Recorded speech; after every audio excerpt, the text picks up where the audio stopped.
Enough already! Hinako, your father... Stop sugarcoating it! So cut the crap and apologize! To me! To Tuko! To Mother! Apologize for all the trouble you've caused us!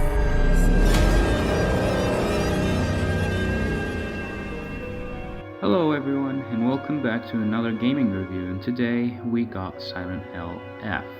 I'm 2Quite5 again, let's get into it. Silent Hill F is a survival psychological horror game that serves as a standalone spin-off from the main timeline games. Developed by NeoBards and published by Konami, the game was a surprise I wasn't expecting, to be honest. Let's see how it is. Story.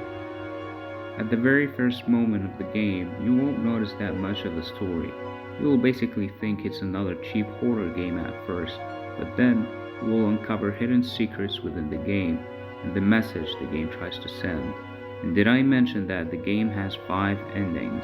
With each playthrough you play, you will unlock different one, so one-time playthrough is not enough. Gameplay. Well, that's the biggest advantage the game has. When the game was announced, I was really worried that it may not do well, especially after the disaster of Silent Hill 2 Remake. But it proved me wrong. Everything to the very last minute of the gameplay was perfect. The dodging system, the hitbox, everything was great for real. Puzzles are a huge part of its joy. The game from the start offers you to either play puzzles for the story or on hard mode. Same goes for combat difficulty, but the game recommends you to play combat and story and hard for people familiar with Silent Hill puzzle system. After you finish the game, an additional difficulty system will be unlocked. For me, the perfect combo was story-driven combat and hard mode puzzles. The puzzles are not the hardest, not hard like Resident Evil 1 Remake or Code Veronica, but definitely enjoyable. Somehow, the game gave me a similar joy to the one I felt playing Resident Evil 1 Remake puzzles for the first time when I was younger. The game nailed the puzzles part. They are connected to the story, they just serve the game right.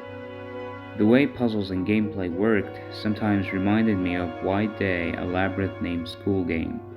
I got that nostalgic feelings playing Silent Hill F, and that's because they rarely make games like that anymore. You ain't seeing these PlayStation 2 kind of ideas if you all know what I mean. The ideas of the game were out of the box, and there is some action features in the second half of the game, but trust me, it isn't far from psychological horror, so it's not a Resident Evil 6 mess, don't worry. And even though some people may notice that there isn't that much of enemies types, but the game is slow paced and relies on 8 to 10 hours. Myself, I finished the game in 8 hours and 50 minutes. If I had to rate the gameplay of this game, I'd just say perfect out of 10. Technological quality. Graphics wise, the game is very good. The art style of the characters is so similar to Yakuza games, but in a more detailed way. And well, as expected from Konami, the game came with several tech issues that need to be fixed, like stutter and weird camera glitches when the motion blur is turned off.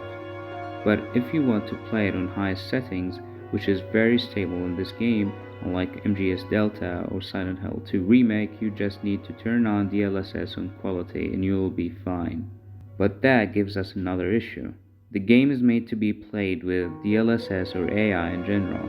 Native raw power will suck on this game by time. Unbalanced DLSS was bad, so my best bet was DLSS quality, and that's an issue repeated in latest Konami games. But in general, Silent Hill F stands as the best new-gen Konami game. Bonuses. I really fell in love with this game after I encountered the fact that it doesn't sexualize women. You actually cannot see the underskirt of Hinako, the protagonist, which I totally pay all the respect for them. Good job, NeoBards. Good job. Also, the game is agenda-free. No rainbow characters, no naked women, no bullshit. Only straight up joy and lore.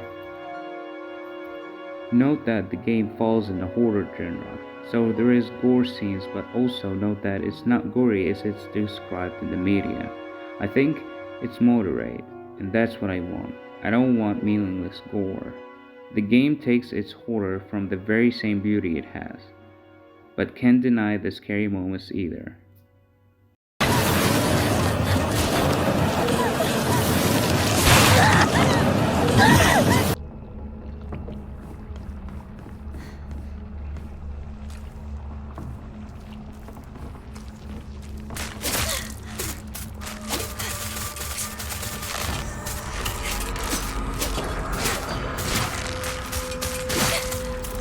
In the end of the day, I'd like to thank NeoBards for this masterpiece, and by far this is the best, if not the best game released on PC in 2025.